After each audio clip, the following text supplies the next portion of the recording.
ब्रह्मादि देव। तब अधाशक्ति भुवनेश्वरी जगदम्बा की कृपा से अवलंबन हुआ और विष्णु भगवान सो गए। जैसे भागवत में मुझको जो मारे वो पटपल और हाथ चालू है ना, वैसे ही भगवान सो गए। तो भगवान जब सोए हुए अवस्था में थे, ध्यान देना, तो उसी समय उसके शरीर से एक देवी का प्राकट्य हुआ। तलवार लेके दानों का सर डर से अलग कर दिया। आज पंचमी भी है, गुरुदानों का पावन संहार हुआ। तब आग खुली किसकी? भगवान विष्णु की। तो भगवान विष्णु ने क्या कहा जानते कि तुम कौन हो? तो बोले मैं तुम्हारी अग्नि से प्रकट हुआ। तो 5 कर्मेंद्रिय, 5 ज्ञानेंद्रिय और 1 मन, तो 5 और 5 10 हो 11। तो कह दिया कि तुम्हारा नाम होगा एकादश। 11 मतलब एकादश, तो नाम हुई एकादश। जो कृष्ण पक्ष और शुक्ल पक्ष में एकादशी का व्रत रहेगा, तो उसमें नारायण की पूजा करते हैं, मतलब लड्डू गोपाल। इसलिए हमने कहा कि एकादशी देवता ही थे, ऐसा नहीं है। इसलिए देवी ने स्वयं कहा कि प्रभु पूजा आपकी होगी और मेरे भक्तों को कभी निराश मत करना।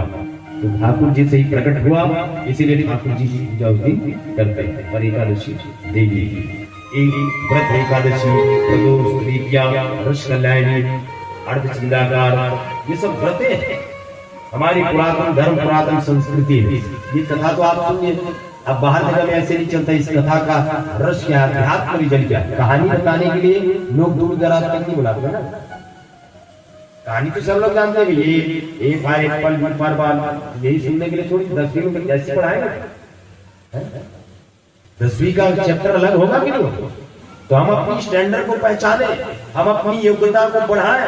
नहीं तो कहानी नहीं जन्म की, अरे ये कहानी की वजह से यार एक नंबर अभी तक कहानी नहीं, तो कहानी का अध्यात्म रीजन अभाव के कारण ये जनमानस में इसके प्रभाव लोग समझ नहीं पाते, क्योंकि माया, हंसी मजाक, संसार में जीव भाग दौड़ की जिंदगी जी रहा है ना, चकाचौंध की जिंदगी, भाग दौड़ की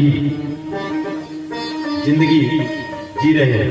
और निश्चित ही इस भाग दौड़ की जिंदगी में, भागदौड़ की जिंदगी में अधाशक्ति भुवनेश्वरी जगदम्बा पराम्बिका देवी, परा अंबिका देवी अद्भुत महिमा करने लगे। और तब तो सहज रूप में कह दो इंद्र और गुरु, तो कोई गाने वाले भी बैठे हैं ना, विकट लंबा हो जाता है भजन सुनते तब मजा आता है ना। तो आपका मन भजन करता है